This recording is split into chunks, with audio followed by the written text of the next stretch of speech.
Hello, welcome. I'm Peggy. And today, Dr. Rhoades is joining us, and he is a family therapist. And I always enjoy talking with Dr. Rhoades because he makes sense in a way that we can all understand it. And I thank you for coming and sharing your ability with us. And you know, this is a crazy, mixed up, troubled world. And maybe people say, well, it's always been like that. And maybe it No, has. it is not. No, it's not. Peggy, one of the things I think of is the phrase they use for computers, okay? Okay. They say, if you put bad stuff in, you're going to get bad stuff out. And that's what's happening right now. People are putting bad stuff in and they're getting bad stuff out. And the only way the computer or us as humans work is you got to put good in. If you put good in, then you get good out. You know, when you follow biblical principles, then it changes the person. And what we call that change is integrity. Before, no integrity when you're putting bad stuff in. But is it easier? Yeah. Can you get by a little, squeeze that a little bit? Yeah. You know, and you might miss it for a second. But given time, it's going to come back, it's going to grab you. And it's going to hurt terribly. And, you know, that's one of the things we want people to know. We don't want people to hurt. We want people to make some tough decisions up front. And if they do, in the long run, life's just going to be better for them.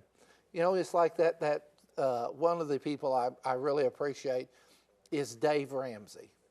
And Dave Ramsey says, you know, if you save money today, and it might not seem like much, you know, it may just seem a little dollar here and a little dollar there, but down the road, you're going to have a big load of money. And, you know, one of the things we see is our parents knew that. Mm-hmm. They were savers. They put stuff away. They took care of stuff. You know, the old adage, this is the only whatever it was you're going to get. Take care of it. And people are like, no, man, I'm gonna go out there and I'm going to make all this money and I'm going to get me another one. I'm telling you, they're geniuses because they were willing to invest their life in a better outcome. And that's kind of what we're encouraging people to start back doing. We're looking for parents to go back parenting. We're looking for them to teach their kids, pay it up front, work up front, save money, do certain things, you know, have integrity in your life. And what we're saying is the outcome is going to be awesome. You're not going to believe what your life's going to be like. But what we see out there right now, Peggy, is people who have for generations made cruddy decisions, that live for the moment, that got by the skin of their teeth. And today they're suffering for that. They're not flourishing. They're not making a lot of money. Well, we've turned into a civilization that wants to be entertained. Yes. Yeah, and that is a very low investment lifestyle. You don't have to invest much to sit back and say in a passive way, entertain me. And what we forget is while you're sitting being entertained, Peggy, your life is slowly going downhill and downhill. You know, it's not like people get married and the next day say, I want a divorce. I hate this person. I never see that. But they make poor decisions. They don't plan. They don't get to know who they are. They may have come from a good family, but they may marry someone who did not come from a good family, and then all you got to do is put your watch on it. It's just a matter of time. And then down the road, guess what you hear about 3 to 5 years as a therapist? Okay. We see people say, I don't want to be in this anymore. Back up a minute. What do you mean by good family? Yeah, now we're back to that. What do you mean by that? What we mean by that is a word you used early on when you and I were talking, and that's integrity. Okay. It's trust. And it doesn't cost money. No, it's what I say, I mean. What I say, I stand behind. You know, that's one of the things I love you talking about your dad about. He was the kind of man that his word meant something. You know, I grew up around that kind of crowd too. Your word meant something. When you said you were going to do, you look up, they were there. And if it was raining, if it was nasty, there wasn't a, I ain't making it. I guarantee you, I love the commercial out there where the person says, well, I'm not going to be able to make it today. And they're at the wedding, or they're there with the baby. And they said, life doesn't allow you to have a sick day. You got to take this thing to make yourself better, and you got to be in there. That's life. You know, and that's what we came from. That's what a good family is. Whether it's a good day or a bad day, if it's a wet day or a snowy day, they're out there. They're doing the hard stuff. You know, if they're looking, and I love this, Peggy, if they're looking for people to care about them, they care about other people. You know, it was not unusual for if the neighbor down the road was having trouble with his leg and couldn't mow the lawn. Mm-hmm. Well, then we came from a crowd that would be down there with their lawnmower mowing their lawn. And they'd say, what I owe you? And they'd look at him and say, you don't owe me a thing. You're my neighbor. This is what I do. This is about integrity. This is about, I'm investing in you. And I love that. You know, I see that in some youth ministries. They talk about it's important for us to invest in our children. Yeah. See, we've forgotten that. It's like, no, all I think about is me. Me. And then we wonder when it's up there, well, I need some help. Everybody go, we don't know you. Where were you when we needed help? That's what they're saying. It's building a relationship. And sadly, Peggy, we don't come out of the womb knowing how to relate to other people in a healthy way. We don't. We have to be taught. And the number one form, I tell people this all the time, what's the number one form of education?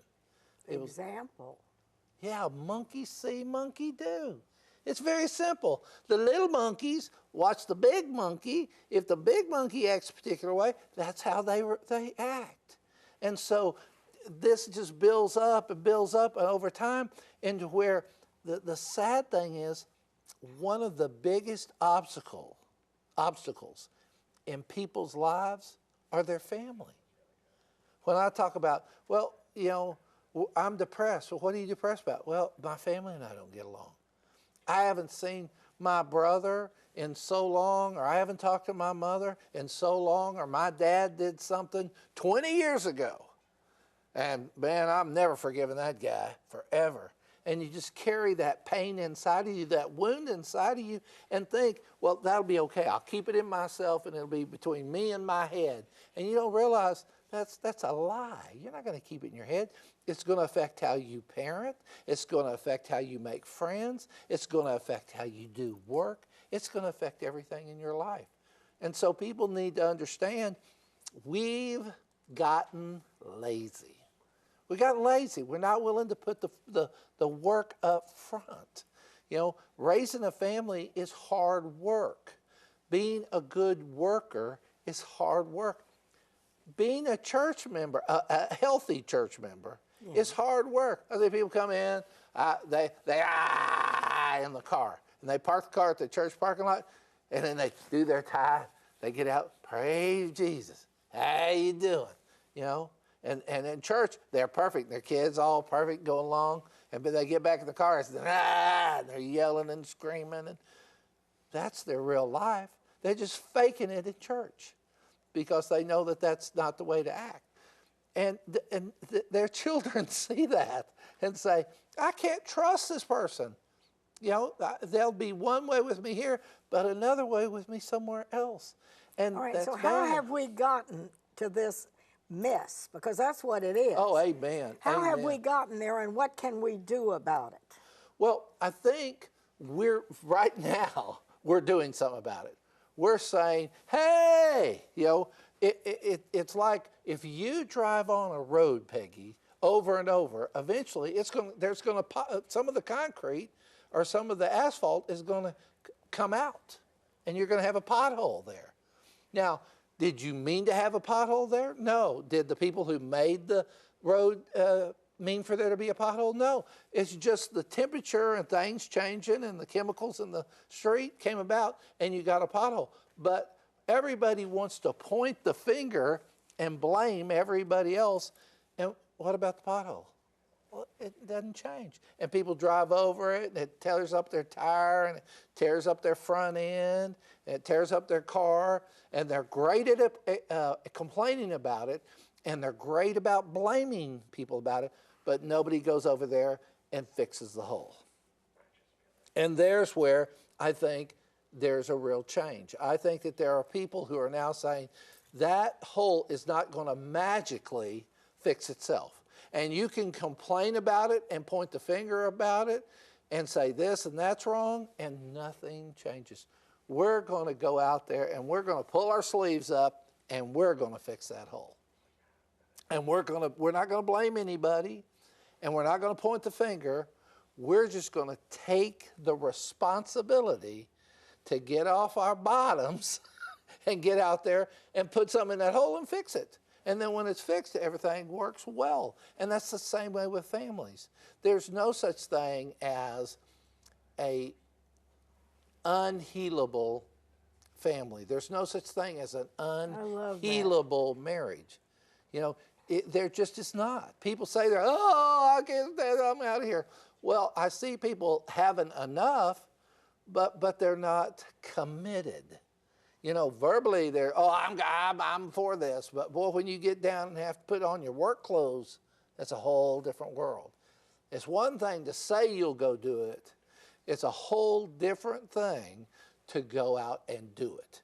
To pull up your sleeves, put on your coveralls, and get out there and get dirty with it. And I think people, especially children, notice the difference. They notice that their parents say one thing and do another. I think we have a whole generation out there that in truth, they don't trust their parents. They don't trust the adults. Well, trust is learned. And earned. It's learned yes, and earned. yeah. Learned and earned. Boy, you're right there. That's exactly right. That's the hard work. We're going to take a quick break, okay? And if you want to reach Dr. Rhoades, you can go on Facebook, Southern Porches, right? That's the program and we just got there. Southern Porches, and you can find out all about it. We'll be right back.